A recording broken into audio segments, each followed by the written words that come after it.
మీ personal interviews మరియు వ్యాపార ప్రకటనల కొరకు ఈ నెంబర్ని సంప్రదించండి. అర్ధరాత్రి సమయంలో శేఖర్ భాష మీద దాడి జరిగింది. ప్రస్తుతం ఆయన ఆసుపత్రిలో చికిత్స పొందుతున్నారు. వారి దగ్గర నేను ఉన్నాను. శేఖర్ భాష గారు, ఏం జరిగింది? రాత్రి ఆంధ్రప్రభ వాళ్ళు లైవ్కి పిలిచారు. రాత్రి అరౌండ్ 11 o'clock. మేడం బాగా లేట్ అయిపోయింది, రేపు చేద్దామంటే లేదండి, మీరు ఎంత లేట్ అయినా పర్లేదు, మేము వెయిట్ చేస్తాం, మీరు వచ్చి వెళ్ళండి అంటే, ఇంక సరే పాపం లేడీస్ అంతా వెయిట్ చేస్తున్నారు కదా అని చెప్పి నేను బయలుదేరి వెళ్ళి అక్కడ లైవ్ స్టార్ట్ అయింది. మాట్లాడుతున్నప్పుడు ఈవిడ లైవ్లో చూస్తున్నట్టుంది లావణ్య. వెంటనే విపరీతమైన ఫోన్ మీద ఫోన్లు. నీకు చేశారా? నాకు కాదు, ఆవిడకి ఫోన్ చేస్తుంది. ఒక పక్క ఆవిడ మాట చెప్పాలని చెప్పి బేసికలీ అంటే వాళ్ళు ఒక కొత్త ఇది మొదలెట్టారు. నేను ఎక్కడికైనా లైవ్ పోతే అక్కడికి ఫోన్ చేసి తిట్టడం. బేసికలీ బూతులు తిడితే వీడు వెళ్ళిపోతాడు, ఇంట్లో వాళ్ళని తిట్టాలి బేసికలీ.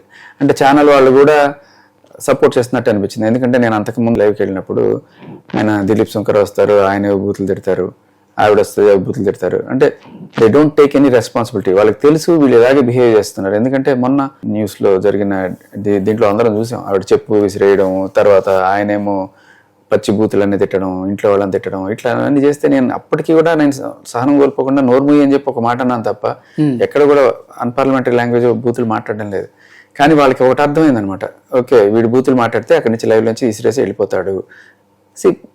అది బాగానే ఉంది. కాకపోతే అంటే ఛానల్ వాళ్ళకి కనీసం ఇంగితం ఉండద్దా? సరే అక్కడ ఆ రోజు అంటే వాళ్ళకి తెలియలేదు, జీ న్యూస్లో తెలియలేదు అనుకుందాం. బట్ ఆయన అలాంటి బిహేవియర్ చేస్తున్నాడు అని తెలిసి కూడా ఆయన లైవ్లోకి పిలిచి మళ్ళీ అదే రకంగా నీచమైన భాష ఆయనతో మాట్లాడించడం ఏ రకంగా కరెక్ట్? అందరికీ తెలుస్తుంది కదా.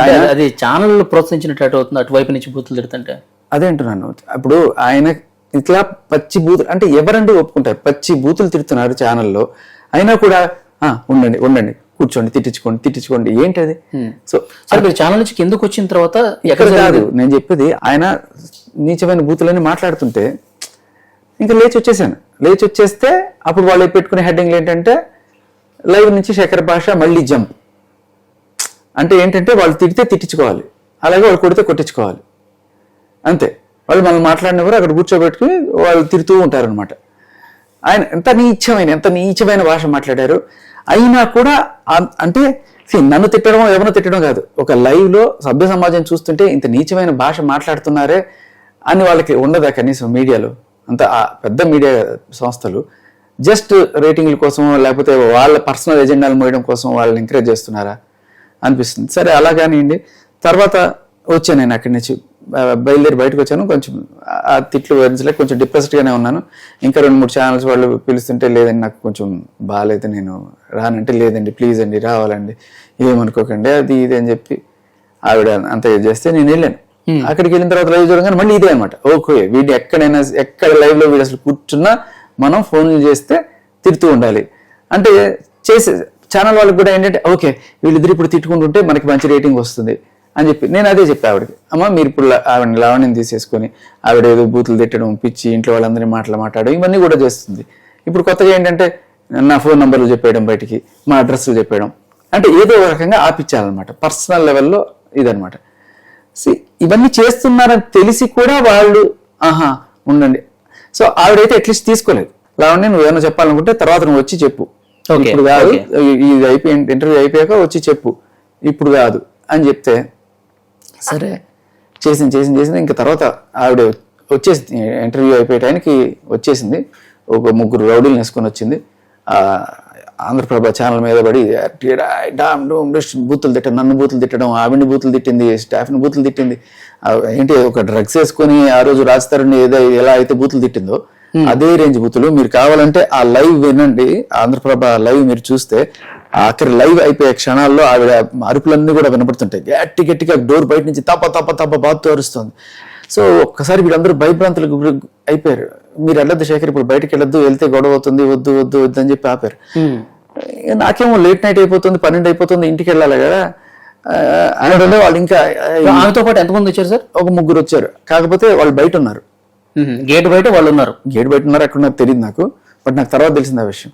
సో నేను తలుపు తర్వాత అరిచి వెళ్ళిపోయిన తర్వాత ఆయన కూడా వాళ్ళు కాసేపు ఉండండి వాళ్ళు అప్పటికే వాళ్ళు 100 డైల్ చేశారు. ఛానల్ వాళ్ళు న్యూసెన్స్ క్రియేట్ చేస్తుంది అని చెప్పి వాళ్ళు ఛానల్ వాళ్ళకి కాల్ చేస్తే, అదే పోలీస్ వాళ్ళకి కాల్ చేస్తే వాళ్ళు అందవే అనుకుంటాను. బట్ నేనేం చేశానంటే సర్లే ఏదైతే అయింది ఇంటికైతే అర్జెంటుగా పోవాలి, అక్కడ పాపం వాళ్ళకి ఇవ్వకూడదని నేను బయలుదేరి మెట్లు దిగుతుంటే అక్కడ కాపుకాసి ఉన్నారనమాట. అక్కడ రావని అక్కడ కరెక్ట్ గా ఉంది. నేను రావడం చూసింది, ఆ 2 చెప్పులు తీసి గట్టిగా నమ్మి తీసిరేసింది అనమాట. ఇంకా వెనకాల వాళ్ళు కూడా ఉన్నారు. సో నేను వెళ్ళాలి కదా, ముందుకు వెళ్ళాలి కదా, ఒక తోపు తోసి ఆవిడ్ని ముందుకెళ్ళా, కింద పడింది. ఇంకా ఆవేశంలో వేసేటప్పుడు నాకు ఆవేశంలో ఏం తోసేసాను. వెళ్తే ఇంకా వాళ్ళు వచ్చి పట్టుకున్నారు. వాళ్ళు వచ్చి పట్టుకుని నేను విదిలిచ్చాను, పరిగెత్తాను. ఇంకా వాళ్ళు పట్టుకొని ఆ ముగ్గురు ఇట్లా కొట్టారు. నేను కింద పడ్డాను, వాళ్ళని కోసాను. బట్ ఎక్కడెక్కడ కొట్టారండి? ఇక్కడ ఇది దెబ్బ, ఇక్కడ ఈ చేతికి దెబ్బ, మోకాలు ఈ లోపల కూడా మీరు కావద్దులేండి. ఓకే, ఈ పాటలో తగిలిందా? ఈ పాటలో తగిలింది. ఓకే, సో ఇది అది పట్టి ఇది చెయ్య మెరగలేదు, కాకపోతే కాలర్ బోన్ మీద వాళ్ళ మోచే గట్టి తగిలినట్టుంది. సో సమ్ టైర్ అప్పుడు పెయిన్ రాత్రి వెళ్ళేటప్పుడు తెలియలేదు, బట్ మెల్లమెల్లగా పెయిన్ ఎక్కువైంది. ఆ పెనుగులాట్లోనా ఈ షర్టు 2 పక్కల చిరిగింది అనుకుంటా, టీ షర్ట్. ఓకే, సో తర్వాత నేను కార్ డ్రైవ్ చేసుకుంటూ ఇంటికి వెళ్ళా. ఫస్ట్ ఇంట్లో వాళ్ళందరినీ ఇంటి కింద సెక్యూరిటీని అలర్ట్ చేసి ఎవరన్నా వచ్చి గొడవ చేస్తారేమో, కాస్త ఇదిగా ఉండండి. And at the same time Panjagutta PS కూడా ఫోన్ చేసి ఇట్లా దాడి చేయడానికి వస్తున్నారండి అని చెప్పి వాళ్ళకి ఒక మాట చెప్పాను. తర్వాత ఇంటికి వెళ్ళి చెప్పేసి ఒక మాట మీరేం కంగారు పడకండి అని చెప్పి నేను అక్కడి నుంచి బయలుదేరి హాస్పిటల్కి వచ్చేసాను. కానీ మీకంటే ముందు లావణ్య పిఎస్ లో కంప్లైంట్ చేశారు మీ మీద, మీరే దాడి చేశారు, దాడి చేసి ఇప్పుడు ఆయనే హాస్పిటల్లో జాయిన్ అయ్యాడని చెప్పి మీ మీద చెప్తా ఉన్నారు. అదే ఆవిడ మోడల్స్ ఆఫ్ ఆపరండి, అది ఆవిడే కొడతారు, ఆవిడే తిడతారు. మీరు అది చూసారు కదా, రాజ్ తరుణ్ కేసులో కూడా ఆవిడే అరుస్తుంది, ఆవిడే తిడుతుంది, మళ్ళీ ఆవిడే పోలీసులకు ఫోన్ చేస్తుంది, ఆవిడే కేసులు పెడుతుంది. ఆ మస్తాన్ సాయి మీద కూడా ఆవిడే అటెంప్ట్ మర్డర్, రేపు అన్ని పెట్టి ఇప్పుడు వచ్చి ఏం లేదంటారు కదా బేసికలీ. సో చేసేవన్నీ కూడా ఆవిడే చేసి ఆవిడే కొట్టి, నేను మహిళ కాబట్టి నేను అడిగితే చేస్తానని చెప్పి ఇప్పుడు తర్వాత పోలీసులు వచ్చారు. నేను నా స్టేట్మెంట్ ఇచ్చాను, ఇట్లా ఇట్లా జరిగిందని చెప్పాను. వాళ్ళు కూడా మరి కేసు పెడతారో లేదో, నమ్మకదరిద్రుడు బతికే ఉంటుంది ఆ పొంద, మనం ఏం చేసినా వినేవాళ్ళు ఎవరున్నారు? ఇప్పుడు ఆవిడ పెడితే కేసు అయిపోతుంది. ఇప్పుడు అటెంప్ట్ మర్డర్ కావచ్చు, నా మీద అన్ని కేసులు పెట్టచ్చు. ఈ దాడికి సంబంధించి మీరు పెట్టేసారు ఆవిడ ఎన్ని బూత్ పరిణామాలు, ఎన్ని డ్రగ్ కేసులు ఇరుక్కున్నా, ఎంతమంది ఆడపిల్లల్ని లిటరల్లీ వాళ్ళకి డ్రగ్స్ అలవాటు చేసి ఎంత చండాలం చేసినా, ఆవిడ బ్లాక్ మెయిల్ చేసినా, అన్ని కేసులు కళ్ళ ముందు పోలీసులు కనబడుతున్నా ఆవిడ కేసు పెడితే పెడతారు, ఎఫ్ఐఆర్ చేస్తారు, అన్ని చేస్తారు. అది నేను ఇట్లా ఇంత దారుణంగా కొట్టింది అని చెప్పినా కూడా కనీసం లేదు, ఏమీ ఉండదు. సో ఒక అందుకు బాధగా ఉన్నా, నొప్పిగా ఉన్నా కూడా నాకు ఒక అందుకు నిజంగానే ఒక రకమైన, అంటే నేనే ఒక ప్రాక్టికల్ ఎగ్జాంపుల్ గా మీ అందరికి చూపించబడుతున్నాను. ఇదిగా మగాళ్ళకి జరిగే న్యాయం మన దేశంలో. అంటే వాళ్ళు వచ్చి కొట్టి, వాళ్ళు వచ్చి తిట్టి, వాళ్ళే మన మీద కేసులు పెట్టి, వాళ్ళే ఇంత దారుణంగా. మీరు కంప్లైంట్ ఇస్తే తీసుకోలేదా పోలీసులు ఇచ్చే సరైన రెస్పాన్స్? నేను ఇవ్వడానికి, అంటే నేను ఇవ్వాల్సిన, నేను కంప్లైంట్ అయితే నేను ఇచ్చాను, నేను రాసి కంప్లైంట్ ఇచ్చాను. మరి అది ఏమైందో, వాళ్ళు తీసుకున్నారా లేదా, ఇప్పుడు నాకైతే ఏ ఇన్ఫర్మేషన్ లేదు.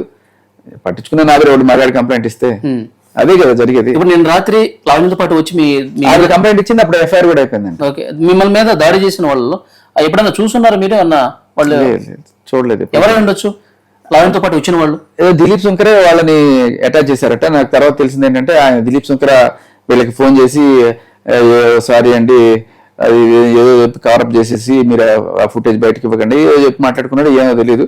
బట్ మొత్తానికి అది ఆంధ్రప్రభలో వాళ్ళు ఇవ్వాల్సిన ఎక్స్ప్రెషన్ పోలీసులు కూడా ఇచ్చుంటారు. ఎవరు వచ్చినట్టు వాళ్ళ స్క్రోలింగ్ వేసుకున్నారు, శేఖర్ భాష దాడి చేశాడు, శేఖర్ భాష దాడి చేశాడు అని చెప్పి. ఇన్నాళ్ళు మీడియా ముఖ్యంగా వాళ్ళు అంతా దాడి చేస్తున్నా కూడా సహనంగా ఉన్నది నేను. చెప్పులు మీద విసిరేసినా, లేకపోతే నన్ను బూతులు, ఫ్యామిలీ బూతులు తిట్టినా, నేను ఒక్క బూత్ కూడా వాళ్ళు మాట్లాడాల. ఎవరు దాడి చేస్తున్నారు, ఎవరు సహనంగా ఉన్నారు, వాళ్ళ అందరూ చూస్తున్నారు. ఇవాళ వాళ్ళే కొట్టి వాళ్ళే కేసులు పెడుతున్నారు. జస్ట్ ఆపాలి వీడిని. అన్నిటికంటే దారుణమైన ఇదేంటి తెలుసా, ఆ అమ్మాయి ప్రీతిని బయటికి తీసుకొచ్చాను, ఒక విక్టిమ్ బయటికి తీసుకొచ్చాను అని ఇంకా తట్టుకోలేకపోతున్నారు, అది జీర్ణించుకోలేకపోతున్నారు. ఇంకా రేపు అమ్మాయి చెప్పిన నిజాలు, అమ్మాయి పెట్టే సాక్ష్యాలు ఖచ్చితంగా లోపలికి పోతుంది. అండ్ ఎస్పెషల్లీ ఇది రాజ్ తరుణ్ లావణ్య కేసు చాలా చిన్నది, ఇది చాలా పెద్ద విషయం కదా. అంటే మీరు డ్రగ్స్ మీద సీరియస్ గా ఫైట్ చేస్తున్నారు కాబట్టి ఇంత జరుగుతుందంటారా? అదే కదా, లేకపోతే మాఫియాలాగా రౌడీలు గుండాలు వచ్చి కొట్టడం ఏంటి?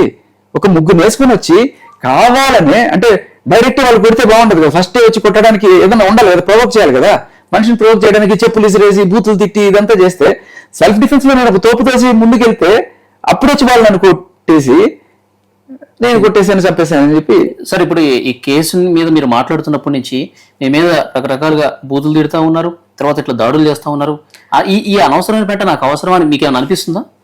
లేదండి, నాకు ఒకటే అనిపిస్తుంది, ఉమ్, వీళ్ళు ఆపడానికి ట్రై చేస్తున్నారు. నేను కనుక ఒప్పుకుంటే ఓడిపోయినట్టు. వాళ్ళు చేసే ప్రయత్నమే ఆపడానికి, వాళ్ళని సక్సెస్ చేయడానికి నేను ఎందుకు కోరుకుంటాను. అండ్ ఇంకొకటి ఏంటంటే, వీళ్ళు బూతులు తిడుతున్నారు అంటున్నారు కదా, వాళ్ళు బూతులు ఇంట్లో కూర్చొని తిట్టుకోవచ్చు, ఫోన్ చేసి తిట్టుకోవచ్చు, ఏమైనా చేసుకోవచ్చు. కానీ మీడియాలో తిడుతున్నప్పుడు తప్పెవరదండి? చూపిస్తున్న మీడియాది కదా. మీ చేతిలో ఉంది మీడియా. లైవ్ లో సరే, అట్లాంటి వాళ్ళు లైవ్ లో తీసుకోవడం కూడా తప్పు, ఎందుకంటే వాళ్ళకి ఆ రికార్డు ఉంది. చక్కగా బూతులు మాట్లాడతారు, ఏ లైవ్ లోకి వచ్చినా పచ్చి బూతులు మాట్లాడుతున్నారు. అంటే మీడియా కూడా రెండు వైపుల వాదనలు వినిపిద్దాం అని చెప్పి తీసుకుంటారు. బూతులు వినిపించడం ఆన్ ది స్పాట్ వస్తుంది అని తెలిసి ఎందుకు చేస్తున్నారు? పోనీ వచ్చినప్పుడు రెండోసారి ఎడిట్ చేసి పెట్టాలి కదా, బూతులు తీయాలి కదా. ఇదేదైనా జనాలకు ఎంటర్టైన్మెంట్ కోసమా బూతులు తిట్టించడం? ఓకే, అదే కదా వాళ్ళకి కావాల్సింది. ఆ బూతులు తిట్టేసుకున్నారు, బయట చూసేది. కానీ ఈ ఇష్యూ డైవర్ట్ అవ్వదు. నేను బ్యాంగ్ ఆన్ ద పాయింట్, ప్రతి ఎవిడెన్స్ నేను బయటికి తీసుకొస్తున్నా. ఆ ప్రీతికి సంబంధించి అన్ని రకాలు, అలాగే ఉదయని, ఇంకా ఇలా ఎంతమంది అమ్మాయిల్ని వీళ్ళు ఇలా డ్రగ్స్ అలవాటు చేసి ఎంత నాశనం చేశారు, ఎంతమందిని బ్లాక్ మెయిల్ చేశారు, వీళ్ళందరి చిట్టా నేను తీసుకురాబోతున్నాను. ఖచ్చితంగా ఇదో ఒక్క రోజు బ్రేక్ అంతే. రేపు నిజంగా చెప్తున్నాను కదా, నేను తీసుకొచ్చే ఎవిడెన్స్ దద్దరిల్లిపోద్ది. భాష గారు, ఫైనల్ గా ఈ దాడి తర్వాత మీ ఫ్యామిలీ రెస్పాన్స్ ఏంటి, ఏం చెప్తున్నారు? సరే, వాళ్ళ టెన్షన్ లో వాళ్ళు ఉన్నారు. ఇంకా నేను వద్దు సార్, అవన్నీ మాట్లాడద్దు, వాళ్ళని అధైర్యపరచద్దు. అది నేను వాళ్ళకి ధైర్యం చెప్పాను. మీరు మీడియా ముఖంగా కూడా వీలైతే ధైర్యం చెప్పండి, అంతేగాని వాళ్ళకి అయ్యో మనకెందుకు ఈ పెంట, అయ్యో మనకెందుకు ఈ పెంట అని ప్రతి ఒక్కరు నాకు ఫోన్ చేసి ఇదే మాట మాట్లాడుతున్నారు. చేస్తుంటే సహకరించాలి, వెనకాలకి లాగకూడదు. నేను చెప్పేది అదే. సరే, అమ్మా నాన్న అంటే ఓకే, మీరేం చేయాలి? మీడియా అమ్మా మీరేం భయపడకండి, మీ కొడుక్కి మేము తోడుగా ఉంటాము అని చెప్పాలి. అంతేగాని వాళ్ళు పెంట వీళ్ళు పెంట అని చెప్పి నమ్మలాగుతారేంటి? నేను పోరాడతాను.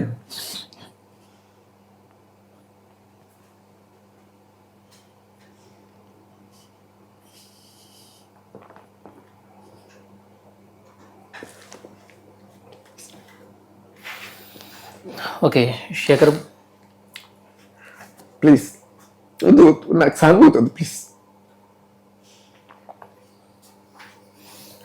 శేఖర్ భాష గారు బాధపడుతున్నారు. నేను ఇంత పోరాటం చేస్తుంటే, నా మీద దాడులు చేస్తుంటే, మా కుటుంబ సభ్యులు కూడా వాళ్ళకి ఇంకా ధైర్యం చెప్పి నేనే ముందుకు వస్తున్నానని చెప్పేసి శేఖర్ భాష చెప్తున్నారు. సో డెఫినెట్గా ఈ డ్రగ్స్ మహమ్మారి మీద నా పోరాటం కొనసాగుతుంది. ఎవరు ఎన్ని దాడులు చేసినా దీన్ని ఈ విధంగానే బలంగా కొనసాగిస్తానని శేఖర్ భాష చెప్తున్నారు. ఇది ప్రస్తుతం అయితే ఆయన చికిత్స పొందుతూ ఉన్నారు ఆసుపత్రిలోనే.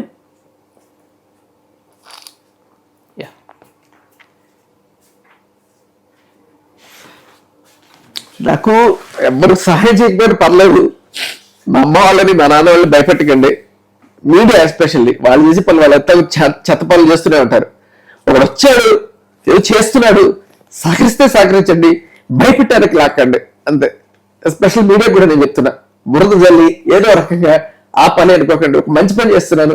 ఇది మగాడి కోసం కూడా. ప్రీతి అనే పాప ముక్కు పచ్చలని 21 ఏళ్ల పిల్ల, ఆ పిల్ల ఇంత నాశం అయిపోయిందా, కరిగిపోతుంది నిజంగా.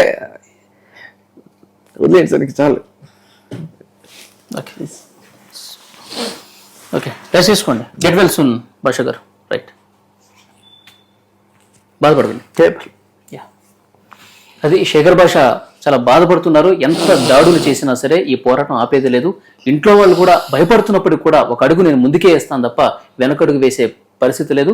మీడియా కూడా కావాలంటే దీని మీద, ఈ పోరాటంలో నాకు మద్దతు తెలపండి, ఈ ప్రయత్నాన్ని ఈ విధంగా బలంగా కొనసాగేలా మీరు కూడా భాగస్వాములు కాండి, అంతేగాని మా ఇంట్లో వాళ్ళని భయపెట్టేలాగా చేయొద్దని చెప్పి వారు కూడా విజ్ఞప్తి చేస్తున్నారు. ప్రస్తుతం సో ఆయన చికిత్స పొందుతున్నారు.